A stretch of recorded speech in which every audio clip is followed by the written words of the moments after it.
আপনিও কি বিভ্রান্ত হচ্ছেন কোন বানানটি লিখবেন? চলুন জেনে নেওয়া যাক সঠিক বানানটি। তার বনাম তার, এই দুটি শব্দ বাংলা ভাষায় দেখতে একই রকম হলেও ব্যবহার ও অর্থে কিছুটা পার্থক্য আছে।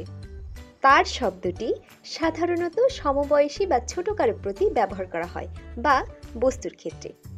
এটি মূলত শ্রদ্ধাসূচক নয়, যেমন রহিম আমার বন্ধু, তাই আমি তার বইটি নিয়ে এসেছি।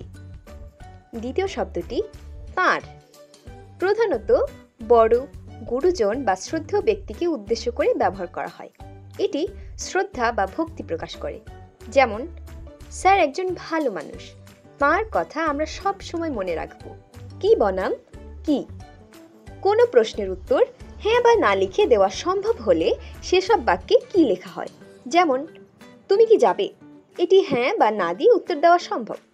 কি, যে সকল প্রশ্নের উত্তর শুধু হ্যাঁ বা না লিখে দেওয়া সম্ভব নয়, বরং উত্তরটি বিস্তারিত হয়, তখন এটি ব্যবহার করা হয়, যেমন তুমি কি দিয়ে ভাত খেয়েছো, এখানে দেখুন আপনাকে বিস্তারিতভাবে লিখতে হচ্ছে। এছাড়াও কি শব্দটি বিস্ময়সূচক বাক্যেও লিখতে হয়, যেমন বাহ কি সুন্দর পাখি। ধন্যবাদ, শুনছিলেন কথার তুবড়ি বাই আবিদা।